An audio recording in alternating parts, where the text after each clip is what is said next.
Everything is pretty normal for about the next decade or so until the Great Depression affects the worldwide economy, especially the US and the Weimar Republic. A new politician in the Weimar Republic, which Weimar Republic is a horrible amalgamation of Germany and Austria after the First World War. The politician that was getting a lot of traction in the Weimar Republic was Adolf Hitler. He was preaching about restoring Germany economically and morally, and for the most part he did. I said he did because he eventually failed. He eventually invaded Poland in 1939, causing the Second World War. This posed a big problem for Kazakhstan because they were surrounded by Axis nations, Russia and Japan. Japan seemed as if it was going to invade Kazakhstan. This shook the country's people considering the atrocities committed at Nanking, where the mass executions and beheadings weren't even the worst crimes committed there. Monzax didn't want to join the Axis because that would allow Japanese troops to be moved into the country, and they didn't want to join the Allies because that would warrant a Japanese annexation.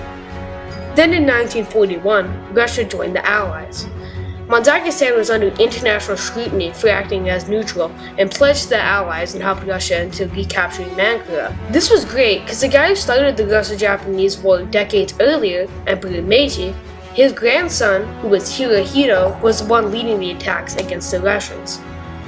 Eventually, the Germans in the West surrendered, but the war in the East was far from over, and the Allies needed more recruits. As you know, Nazi Germany used propaganda as a means to convince the public that Jews were the enemies, and a means to brainwash people into being recruited for them. Obviously, the Allies would never stoop that low. Oh wait. Come on, FDR, was putting them to internment camps not enough? Anyway, the Japanese are eventually defeated, and the nukings of Hiroshima and Nagasaki eventually take place, ending the war. This cements Kazakhstan as a new world power in Central Asia. As time passes, resentment for the socialist regime in Kazakhstan grows.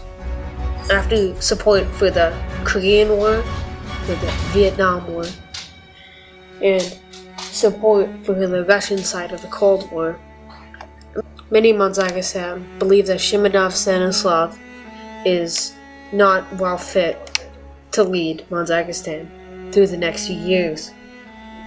Not only is his house bad, but his regime has horribly lowered the quality of life in Kazakhstan. Zoran Petrovic holds a protest outside of the Capitol building in Kazakhstan. He and other protesters are there to protest the regime. Eventually, riot police are sent to deal with the dilemma. Zoran Petrovic takes this as a time to take actions. The guy starts throwing rocks, bricks, and other materials at the officers, starting a riot. And eventually, wounding 4, killing 1. This sparked a new wave in the anti-communist movement throughout Kazakhstan, and eventually ending in 1984 with the assassination of Shimonov Stanislav and the new ruler, Zoran Petrovic. When he does eventually get to the capital, and after the country's revolution, he renames the country Kazakhstan. It's no longer the Bolshevik Republic.